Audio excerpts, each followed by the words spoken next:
pemirsa, senang sekali saya Putri Najwa dapat kembali menyapa Anda dalam Unhas Daily.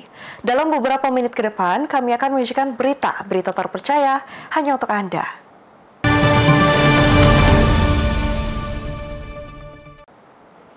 Pemirsa, Universitas Hasanuddin meluncurkan 5 startup berbasis riset dalam kegiatan Kick-Off Program Inkubasi Bisnis 2025. Unhas menargetkan untuk meluncurkan 100 startup dalam 4 tahun melalui pengembangan inovasi dosen dan pendampingan intensif dari Sains Technopark. Direktorat Inkubasi Bisnis Teknologi Sains Technopark Universitas Hasanuddin melakukan launching startup berbasis riset dan kick-off program Inkubasi Bisnis 2025 di Arsyad Rashid Lecture Theater Kampus Unhas Tamalan Rea, Senin 5 Mei 2025. 5 startup yang dilakukan launching itu yakni Yanora, Fitgo, Evorelab, Ekonila, dan Siavori Mamiri. Selain itu, beberapa tim inkubator lainnya turut hadir dalam kegiatan ini, yakni Aerasea, Cycle Value, DT Hitam, Haniklo, Kalosi, Levko, Mikabe Akraidi, Miliogen, Navigator, Salirah Farm, Tanami ID, Tanio, Tunparitaya, dan Miligon AI. Wakil Rektor Bidang Kemitraan Inovasi Kewirausahaan dan Bisnis Universitas Hasanuddin, Profesor Dr. Engineering Adi Maulana STMFil, mengatakan jika Unhas berkomitmen untuk terus mendukung startup Unhas untuk membuka lapangan pekerjaan yang lebih luas. Unhas menargetkan untuk menghasilkan 100 startup dalam kurun waktu 4 tahun. Jadi alhamdulillah hari ini kita launching lagi startup ya. Kita rencananya kita ingin menghasilkan sekitar 100 startup di Unhas dalam kurun waktu 4 tahun ini. Nah, hari ini kita akan launching sekitar 5 dari 20 yang sudah siap sebenarnya, tapi secara bertahap. Kita berharap nanti setelah Unhas meluncing 5 startup ini, yang tadinya sudah ada beberapa 20 startup yang sudah di-launching, startup ini nanti kemudian bisa tumbuh pelan-pelan menjadi perusahaan-perusahaan yang kemudian nantinya menyerap banyak tenaga kerja. Sehingga kita harapkan mahasiswa ini begitu dia lulus nanti itu mampu membuka lapangan pekerjaan bukan mencari kerja.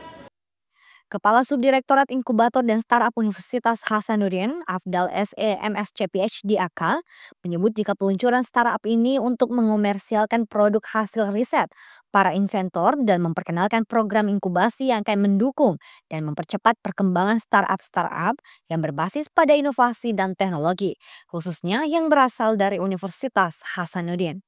Hari ini kita meluncing 5 startup.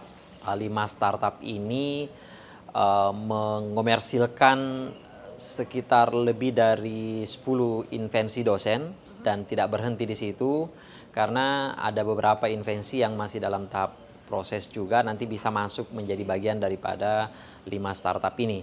Kalau memang memungkinkan juga nanti bisa saja dikembangkan tidak hanya 5 startup ini ya, seperti itu. Dan hari ini juga bersamaan dengan kick-off inkubasi.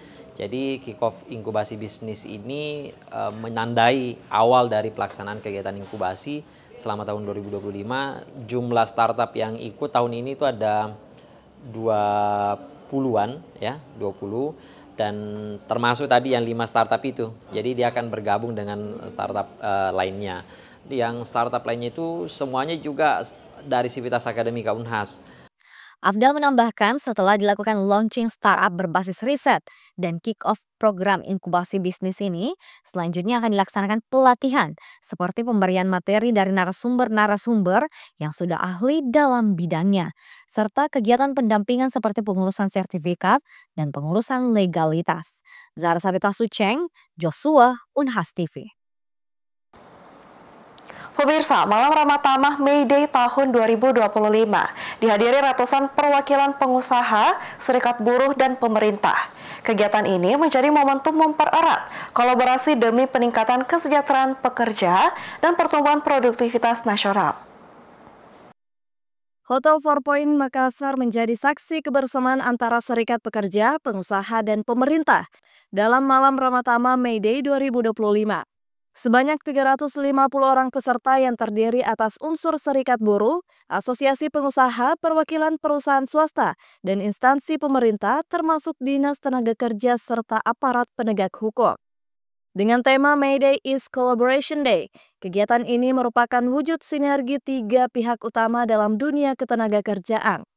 Tidak sekedar seremoni, acara ini diisi dengan dialog terbuka untuk menyerap aspirasi buruh serta merumuskan strategi kerja bersama yang berkelanjutan. Wali Kota Makassar, Munafri Arifuddin menilai jika Kota Makassar harus menjadi kota yang ramah terhadap investasi, sehingga ia mendorong Dinas Tenaga Kerja Kota Makassar untuk aktif menjaga komunikasi antara pengusaha, serikat buruh, dan juga pemerintah. Tentu harapan kita bahwa di setiap hari buruh itu bukan lagi dianggap hari yang mencekam. Artinya persoalan-persoalan itu antara buruh, pengusaha, dan serikat itu harus selesai sebelum tanggal 1 Mei itu.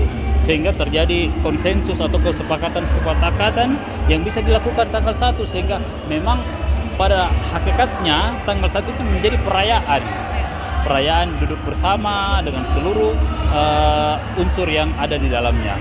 Baik buruh, serikat, maupun pengusaha. Harus menjadi satu gitu. Harus mencerminkan bahwa Kota Makassar ini adalah kota yang ramah terhadap investasi. Ya, supaya apa? Kalau investasinya masuk, artinya motor penggerak ekonominya ini tidak lain adalah pengusaha, serikat, dan pemerintah. Pasti akan berdampak baik untuk kita semuanya. Jadi kita menjaga sama-sama ini supaya apa yang dicita-citakan semua orang bahwa nilai investasi harus masuk ke Kota Makassar, itu yang kita harapkan dengan persatuan kita.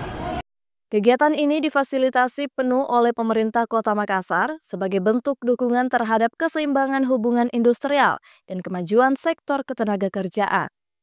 Ketua Panitia yang juga Sekretaris Dewan Pengurus Cabang FS NIBA Kota Makassar, M. Yusuf Sitaba, menyebut jika kegiatan ini merupakan ruang penting untuk menyampaikan keluhan buruh secara resmi dan bermartabat.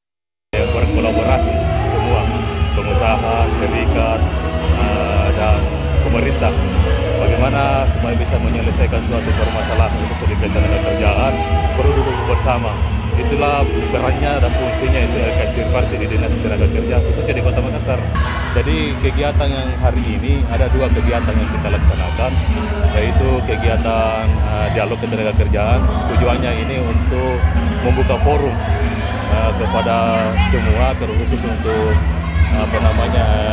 buruh, untuk menyampaikan aspirasinya, menyampaikan keluhannya, permasalahannya dalam bentuk dialog ketenaga kerjaan.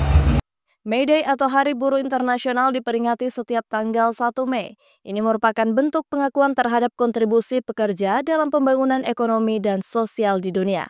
Rahmatia Rizka Fraja, Unhas TV. Pemirsa, Konsul Jenderal Australia di Makassar untuk pertama kalinya menggelar Geek on the Grid. Para alumni Australia berkumpul menyaksikan penampilan musik dan tari tradisional yang mempererat hubungan antar Australia dan Indonesia. Berikut liputannya. Kegiatan Geek on the Green Annual Gathering Australia Alumni merupakan acara rutin tahunan untuk mempertemukan alumni Australia. Kegiatan ini untuk pertama kalinya diadakan di Kota Makassar. 600 alumni yang pernah belajar di Australia hadir di CNJ Rooftop Nipa Park Mall, Sabtu 3 Mei 2025. Sebelumnya, kegiatan ini juga telah dilaksanakan di kota-kota besar di Indonesia. Beragam penampilan musik tradisional, termasuk lagu dan tari tradisional suku aborigin di Australia, disuguhkan kepada para alumni. Tarian tradisional itu menceritakan hubungan antar aborigin Australia dan Makassar sejak 100 tahun lalu. Konsul Jenderal Australia di Makassar, Todd Dias, menyebut jika Geek on the Green merupakan kegiatan bersama yang lebih seru dari acara formal. Lantaran banyak kegiatan interaktif dihadirkan seperti face painting, musik, dan makan bersama. Ia pun berharap kegiatan ini mampu mempererat kolaborasi dan silaturahmi antar alumni Australia di Makassar, Sulawesi Selatan, dan sekitarnya. Sebagai Konsul Jenderal Australia di sini di Makassar, saya sangat senang karena untuk pertama kalinya ada acara Geek on the Green. Nah, ini sebetulnya biasanya kalau ada acara untuk alumni sangat formal, ada acara makan malam dan lain-lain. Tapi di Jakarta sudah lama ada kegiatan yang lebih seru, lebih heboh lagi dengan band-band, dengan aktivitas yang seperti face painting dan lain-lain. Dan saya sangat senang karena tahun ini pertama kalinya diselenggarakan di sini di Makassar. Dan mudah-mudahan sepertinya banyak orang di sini sangat positif, pengalamannya luar biasa. Jadi mudah-mudahan pada masa ulangi di sini di Makassar. Nah, tapi pada umumnya ini acaranya untuk merayakan alumni Australia yang begitu luar biasa. Jadi ada banyak kegiatan tapi juga banyak makanan dari entrepreneur, pengusaha alumni di sini. Dan tentu saja kami sangat bangga karena acara ini dihadiri oleh Prof. JJ, tentu saja Rektor Unhas, dan juga sebagai Ketua IKAMA, Ikatan Alumni Australia, dengan ratusan anggota di sini di Sulawesi Selatan. Kegiatan ini juga didukung Rektor Universitas Hasanuddin, yang juga merupakan Ketua Ikatan Alumni Australia di Makassar, Profesor Dr. Insinyur Syamaluddin Chompa MSc. Menurut Prof. Syamaluddin Chompa, hubungan ini tak hanya penting dari segi pendidikan, tetapi juga penting untuk membangun persaudaraan melalui lanskap budaya dan riwayat sejarah yang telah terjalin sekian lama.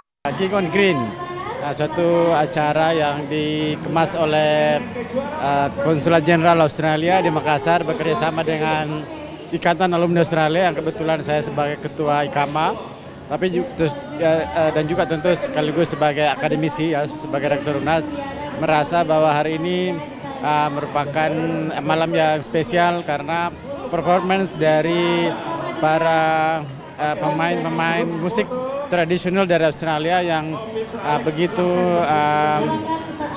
mempesona dengan lagu-lagu yang luar biasa yang sebenarnya mencerminkan hubungan antara Australia dan Indonesia, khususnya Aborigin dan orang-orang Makassar yang sudah berlangsung 100 tahun. Ya.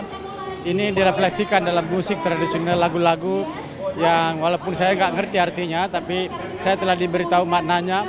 Itu adalah lebih banyak pada memberi penghargaan dan ritual di dalam menjemput atau menunggu para nelayan dari Makassar, dan juga kadang-kadang mereka merupakan semacam ritual ketika orang-orang Makassar yang berada di sana itu mengadakan suatu pesta adat. Kegiatan ini juga menampilkan band-band lokal, musik dan tarian tradisional suku Aborigin, dan live cooking oleh konsul Todd Dias.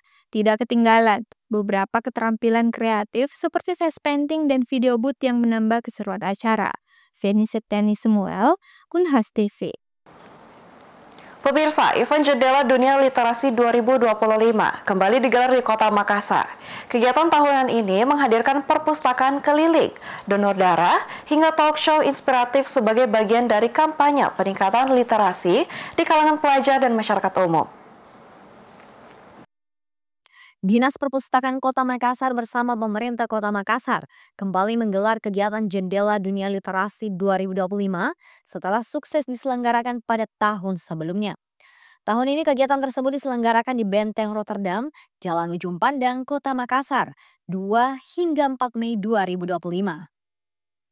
Jendela Dunia Literasi merupakan wadah bagi para pemuda dan pemudi untuk berkreasi serta berbagi ide dalam rangka memperkuat minat literasi di masyarakat.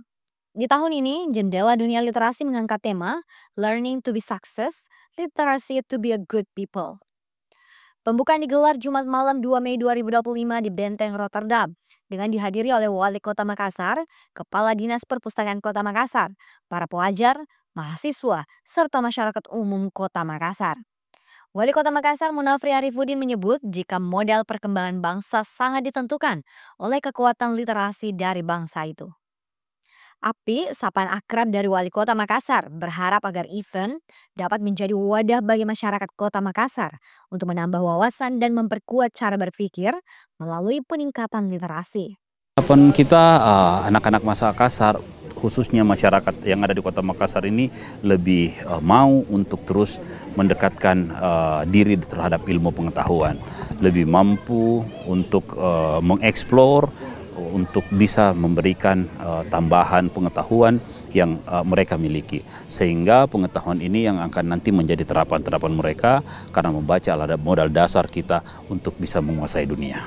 Sementara, Kepala Dinas Perpustakaan Kota Makassar, Andi Patiware Bejema SSTPMM, yang juga Ketua Panitia Penyelenggara Jendela Dunia Literasi 2025, mengatakan jika Jendela Dunia Literasi tahun ini dilaksanakan bertepatan dengan Hari Pendidikan, sehingga lebih banyak mengangkat tema kependidikan. Kalau untuk sekarang ini kan kita ambil tepatnya Hari Pendidikan, ya, sehingga kami lebih fokus ke wahana pendidikannya. Iya, jadi tadi itu sudah ada quiz ranking 1, terus edukasi dari Damkar, besok lagi ada cerdas cermat, terus di hari terakhir itu ada ada baca dongeng. Iya, dongeng juga ini salah satu elemen daripada literasi. Kegiatan Jendela Dunia Literasi Kota Makassar 2025 turut diramaikan dengan berbagai kegiatan seperti perpustakaan keliling, cek kesehatan gratis, donor darah, talk show inspiratif, serta beragam kompetisi pendidikan. Antara lain, ranking 1, cerdas cermat, lomba mewarnai, dan berbagai hiburan lainnya. Zara Sabita Suceng, Rahmati Ardi, Unhas TV. Pemirsa, para peserta upacara peringatan Hari Pendidikan Nasional di Universitas Hasanuddin tampil menawan. Mereka mengenakan baju adat, tak hanya baju adat Sulawesi Selatan, juga ada baju adat Jawa dan Sumatera. Hari Pendidikan Nasional diperingati setiap tanggal 2 Mei, termasuk di lingkup Universitas Hasanuddin.